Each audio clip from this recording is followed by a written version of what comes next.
Captain Tsubasa looks really promising, I'm not gonna lie. The gameplay looks good, the cutscenes look amazing, and I honestly am more excited than I ever thought I'd be for a Captain Tsubasa game. Because the truth is, I never got into Tsubasa that much. Tsubasa was coming out in my country at an age where it felt like I had outgrown the show. The dub they gave it was a bit too childish, and according to some of the comments that I got, it was a really bad dub. So I'm not surprised that I never personally gravitated towards the show. I mean, I don't hate it or even dislike it, I just never got into it. But as a fan of anime games with a ton of experience in the genre, and as a fan of football, living in a country that lives and breeds football 24/7, I have been an avid fan of football games, a dark secret that I was hoping you'd never find out. I used to be that guy who bought FIFA every year. I played a ton of Pro Evolution Soccer, and even played some of the more arcadey stuff, like Super Sidekicks on actual arcades, International Superstar Soccer from Konami before they even made Pro Evo, and of course,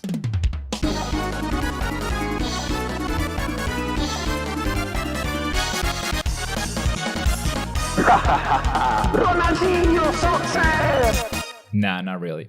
Italia 90 World Cup Soccer was probably my first football game ever, and in my mind, that game is still impossible. The AI was too good, or so did my kid brain thought. So with a lot of experience on what Tsubasa is trying to do, I thought I'd take a closer look at what this game needs in order to satisfy all of us. Because despite the game looking pretty damn good from the trailers and gameplay released so far, tons of things could still go wrong, so this is my take, if you will. Brought to you by Keeps. Did you know that 2 out of 3 guys, that's a lot, will experience some form of male pattern baldness by the time they hit 35? I actually have a couple of friends that are going through this right now. Let me tell you, a couple of years ago they looked the same age as me. Now they look like they are 20 years older. Hair makes a difference. Luckily, Keeps is here to help you, and they've made it so easy that you can actually get treated from the comfort of your own home. No need to go to the doctor and get a prescription. You can visit a doctor online with Keeps and get the medication you need delivered to your house every 3 months. There's no magic button, there's no special potion that you drink to grow a full head of hair. The best way to keep your hair is to prevent the hair loss. Treatments can take from 4 to 6 months, sometimes even more, to see results, so the sooner you start using Keeps,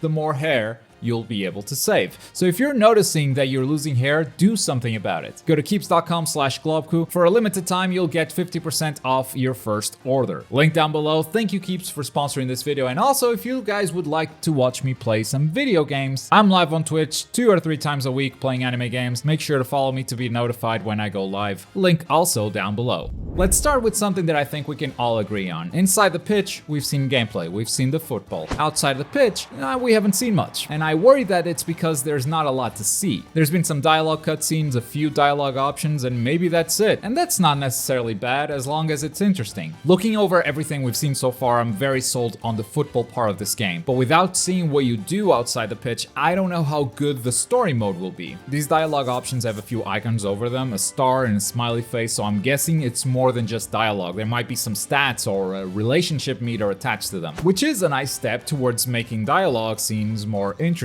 In many anime games, you have a couple of dialogue scenes that just move the story forward but have no real impact on how it progresses. You'll maybe get a new line of dialogue out of these characters and that's it. And if there's more to Tsubasa's dialogue, then that makes me very happy. That's a step in the right direction. I can't wait to see what else there is to do outside the pitch. An interesting football story needs some engaging out-of-pitch gameplay. Story-wise, what happens outside the pitch is just as important as what happens inside, perhaps even more. That's something that EA understood and did really well with their FIFA story mode called The Journey. Isn't Tsubasa's story mode also called The Journey? Tsubasa, did you steal? Besides, one of these stories is with a created character, and right off the bat you're able to choose which school you want to go to, so there's just gotta be more, and I'm looking forward to seeing it. Next up, still on the topic of story mode, it is really hard to tell a good football story in video games. Trust me, I've been there multiple times. But one of the things that angers me the most is you're playing the game, you've never played so well, everything you want to do is happening so naturally, you can see the matrix, this is your day, and then a cutscene takes over and you lose the game. This is not a sin limited to football games, obviously. We've all played countless games where you win a boss fight but then lose against that boss in the cutscene. Anime games are particularly guilty of this trope, and Tsubasa might go down the same path, to create stakes, to create drama, because if you always win, there's no no suspense, you just take every game for granted. Winning and losing needs to be part of the story, but the way you go about forcing the player to lose matters a great deal. Because if you're just gonna force the player to lose at the end of a match in a cutscene, then what's the point of playing? Just start the match, put down your controller, the score is gonna be decided for you. At the same time, you can't have the player always win because, like I said, that makes winning less satisfying. And when you see these characters struggle in a cutscene, it has no impact because in reality, you're steamrolling through every opponent you face. This is a very hard balance to find. It doesn't have an easy solution, and I certainly do not envy the developers for being in the position they're in. Going back to FIFA, I think that story mode was really bad at handling this. If EA did a really great job with out-of-pitch storytelling and gameplay, in the pitch it was terrible. You played as Alex Hunter, and honestly it didn't matter how well you played. The story would still develop in the same way. You'd maybe get a different newspaper headline, but the cutscenes would be the same. And if you played bad, the coach would just substitute you, put another player in your place, and simulate the rest of the match. So even Electronic Arts hasn't figured this one out with their billion-dollar franchise. Or at least they didn't when last I played. Last FIFA I played was probably FIFA 18, so there have been 2 more games after that. I don't know if it gets better. It doesn't matter. The story wasn't interesting to begin with. Plus, it had a ton of games in between cutscenes. Just playing against the CPU, it was super boring. I think Tsubasa will have a bit more story to it. It won't be as slow. But yeah, not an easy fix, and I guess one solution is to make the AI impossible to beat. In games where you must lose for story reasons, maybe have an AI that is just flawless. They score 1 goal or 2 goals and then they go back to being regular AI just to guarantee the win, but still make you feel like, I can do it.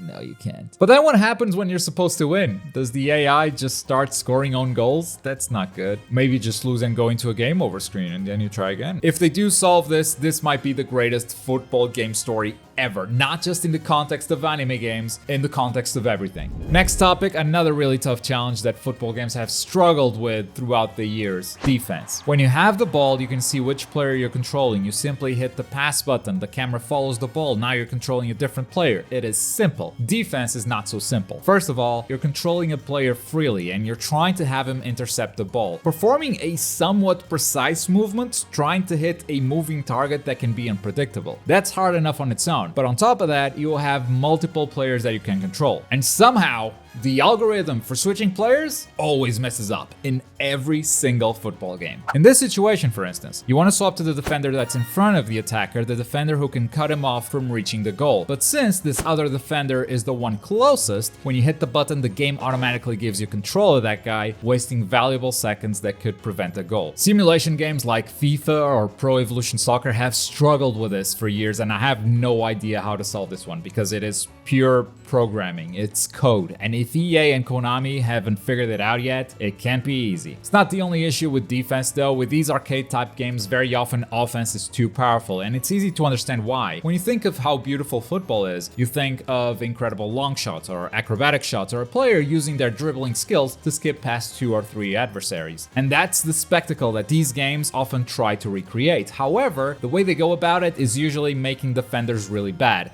Especially in multiplayer, this can be very frustrating. I remember this FIFA game, I believe it was the 2002 FIFA World Cup game, where you just press the skill button, the player would automatically skill past the defender, and the player controlling the defender couldn't do a thing about it. The defender would just automatically spread his legs open, so the ball could go through it. Now this obviously isn't FIFA, it is still an anime game though, and anime games, especially fighting games, often reward offense above everything else. Spike Chunsoft, for instance, gives you some terrible mechanics like escapes, so players can mash and not get punished for it. Other games have made guard breaks if you block for too long, which is a system that I don't disagree with on its own, but it often feels like the guard break happens too fast. So yeah, anime games also like to reward offense. But what gives me hope for Tsubasa in this specific case is that they're making the defensive animations look just as powerful and cool as the skill moves or power shots. So I don't believe defense will be underpowered. I just hope they can solve these other defensive issues football games have struggled with for years. My final topics today are very multiplayer focused. If this game wants to have any sort of multiplayer life in the long term, it cannot have RPG mechanics. Let me explain. Story mode has shown some signs of being a bit of an RPG. I don't know about the Tsubasa episode, but you can clearly see your created avatar leveling up during the latest trailer. These stats cannot go into multiplayer for a couple of reasons. One, it will create a meta where some stats will be stronger than others. There will be optimal builds, there will be optimal ways of playing your team. Every opponent online will be playing the same style eventually. A meta doesn't necessarily ruin a game, but it will certainly feel restrictive. Even if you want to play outside the meta and discover something else that fits you, all of your opponents will be playing the same, and that just becomes boring. Two, if the multiplayer becomes an RPG, it immediately puts a massive wall between new players and the rest. To even start playing multiplayer, you must first grind the XP to get better stats. Otherwise, your opponents will just have better dribbles, passing, shooting, tackling, and no matter how well you play, you will always lose. Because in an RPG, stats are king and not player skill. That's not fun multiplayer, that's Xenoverse. Burn. From what we've seen so far, multiplayer seems limited to the national teams with pre-built squads and set stats, and that's honestly the way to go. Because even if a team does become meta, if they are more powerful and everyone is playing them, it's way easier to nerf a team with set stats than an RPG stat that can be, swapped, that can be customized. I just hope those teams do have their own strengths and weaknesses and they don't all feel the same, so we can see some variety in playstyles. And the final topic of the day is a bunch of online features, and these are all required to make a good multiplayer experience. First up, netcode, the online structure that allows two players from across the globe to play against each other without feeling some massive lag. You'd hate to hit that tackle button on your console only to see it happen in game 2 seconds later when the opponent isn't even there anymore. Unlike fighting games though, the netcode doesn't need to be perfect. Football games do require reactions sometimes, but more often than not, those reactions aren't as fast as fighting games. It's more of a strategy game with quick thinking rather than a reacting game. But the netcode still needs to be solid enough for a pleasant multiplayer experience. And then you need to have the usual casual and ranked matches stuff, casual matches for warming up or trying out a new team, and ranked play for playing in the long term, to feel like you're getting better, to get matched with stronger and stronger players through matchmaking. And I'd also love to see some custom lobbies, not only so you could play with your friends, just invite them, but also please give me a spectator feature. I want to be able to spectate other players' matches so I can make tournaments. I am very selfish like that. I think with football games, naturally there will be a competitive community trying to make leagues, trying to make tournaments. So to facilitate that, just give us a spectator mode. Otherwise, we're going to have to be messing with share play and all that. That's a nightmare. They have announced that there will be a 2v2 player mode, so they are supporting 4-player lobbies at least. Let's just hope you can join one of those as a spectator. And these are the things that Tsubasa needs, in my opinion, based on my experience with anime games and football games as well. But I pass the question off to you. What are some of the features you'd like to see in the upcoming Tsubasa game? Don't forget about today's sponsor. Head over to keeps.com/Globku for 50% off of your first order. And as always, thank you very much for watching. My name is Globku and I'll see you next time. Bye.